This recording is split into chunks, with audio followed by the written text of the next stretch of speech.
Letter series నుంచి ఈ question చూద్దాం. ఫస్ట్ మనం లెటర్స్ ఎన్ని ఉన్నాయో కౌంట్ చేసుకోవాలి.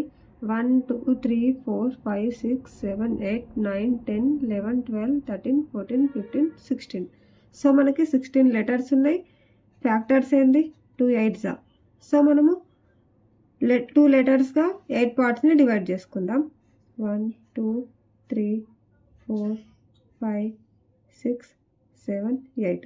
ఓకేనా. సో ఇప్పుడు మనకి ఇక్కడ యూ తర్వాత ఎస్ వచ్చింది. సో ఇక్కడ యూ తర్వాత ఎస్ వస్తుంది. సో యూ ఇక్కడ యూకి ముందు టీ ఉంది, యూకి ముందు టీ వస్తుంది. టీకి ముందు ఇక్కడ టీకి ముందు ఆర్ ఉంది కదా, ఆర్. సో యూ తర్వాత ఎస్, ఎస్కి ముందు యూ ఉంది, యూ. సో టీకి ముందు ఆర్ ఉంది. సో మనకి ఆన్సర్ ఏంది RS U R TS, RSU RTS, RSU RTS. This is the right answer.